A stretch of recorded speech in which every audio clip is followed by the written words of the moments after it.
दोस्तों, जहां चीन ने हिंदुस्तान के अभिन्न अंग यानी अरुणाचल प्रदेश के 30 अलग-अलग स्थानों का नाम बदलकर के अपने मन मुताबिक रख लिया है, और इसी बात को काउंटर करते हुए भारत की तरफ से भी एक काफी तगड़ा स्टेटमेंट आया है, जिसमें बोला गया है, जब चीन भारत के 30 स्थान का नाम बदला है, तो क्यों ना हम इसके बदले चीन के इसके दुगने अर्थात 60 स्थान का नाम बदल दें।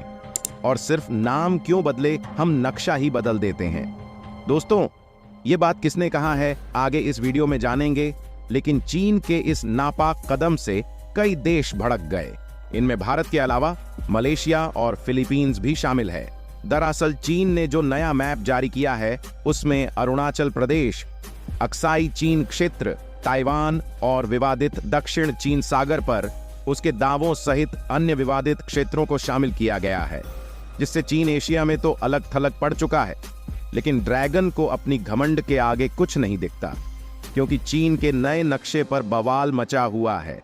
अब तक Bharat, Indonesia, Philippines, Malaysia, Nepal और ताइवान ने चीन के नए मानचित्र पर विरोध दर्ज कराया है।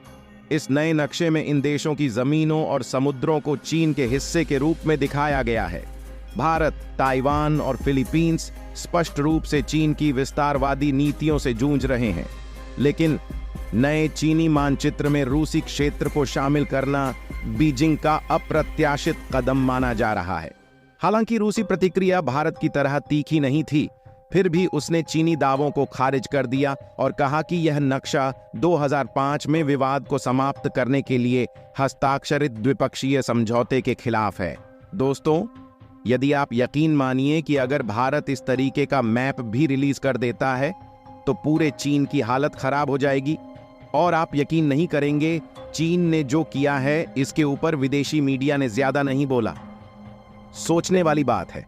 लेकिन अगर भारत इस तरीके की कोई भी हरकत करता है, तो पूरी दुनिया की मीडिया में भारत को बदनाम करने की कोशिश की जाएगी। अर्थात यही दिखाने की कोशिश की जाएगी कि भारत जानबूझकर के युद्ध की ओर ले जा रहा है। और चीन ने पिछले 1 साल 2 सालों के अंदर करीब 3 से 4 बार अरुणाचल प्रदेश के हिस्से को अपना बताने की कोशिश की है, और इस पर विदेशी मीडिया ज्यादातर चुप रहती है। और इसके पीछे काफी बड़ा रीजन यह भी है कि चीन अलग अलग विदेशी मीडिया को काफी बड़ी फंडिंग भी देता है। लेकिन इस बात में कितनी सच्चाई है, कुछ पता नहीं है। लेकिन भारत का वह कौन सा बोल्ड स्टेटमेंट है, जिसे अगर रिलीज कर दिया जाता है तो चीन के पैरों के नीचे से जमीन खिसक जाएगी।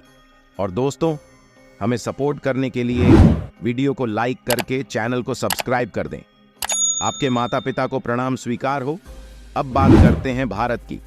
दोस्तों, हाल ही रिपोर्ट सामने निकल कर आ रही है कि भारत के 30 अलग अलग स्थान का नाम बदला, जिसमें 12 पहाड़, 4 नदियां और 1 झील और 1 दर्रा, साथ ही 11 वर्षीय क्षेत्र की भूमि के टुकड़े शामिल थे। और सिर्फ इतना ही नहीं, बल्कि बताया जाता है कि पूरे चीन में इमेज भी शेयर किए गए हैं, जिसमें चीन ने मानचित्र के साथ छेड़छाड़ की है।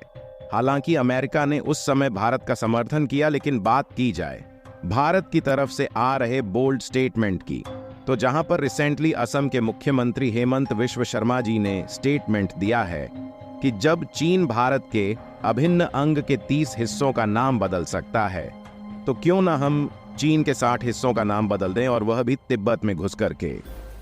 अब चीन में किस तरीके से तिब्बत पर कब्जा किया है, यह हम सभी जानते हैं। साथ उन्होंने कहा कि हम सिर्फ नाम क्यों बदले, बल्कि साथ ही भौगोलिक तौर पर इसका नाम बदलना चाहिए, ताकि चीन को भी मालूम हो सके कि उसने इतिहास में कितनी बड़ी गलतियां की है। हालांकि साथ में उन्होंने यह भी स्टेटमेंट दिया है कि हम भारत सरकार से सिर्फ इस चीज का अनुरोध कर सकते हैं, और चीन जब समय समय पर नाम बदलता रहता है, तो क्यों हम नाम नहीं बदल सकते। जब विदेशी मीडिया इस चीज को इतना ज्यादा नहीं उछालता है, तो हमें भी उम्मीद है कि हमारी तरफ से, अर्थात भारत की तरफ से दिए गए स्टेटमेंट पर भी चीन या फिर विदेशी मीडिया इस बात को नहीं उठाएगा। आपके हिसाब से असम के मुख्यमंत्री जी की तरफ से आ रहा है, यह फैसला भारत सरकार को अपनाना चाहिए या फिर नहीं।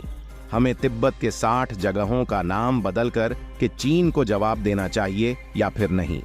कमेंट बॉक्स में सुझाव जरूर दीजिए, या फिर चीन के साथ कैसा व्यवहार करना चाहिए, अपनी राय कमेंट बॉक्स में दे सकते हैं। और इसी तरह की नॉलेजबल तथा इंटरेस्टिंग वीडियो पाने के लिए चैनल को सब्सक्राइब जरूर करें और बेल आइकन को भी ऑन एल पर सेलेक्ट कर दें। वीडियो को अंत तक देखने के लिए बहुत बहुत धन्यवाद। जय हिंद।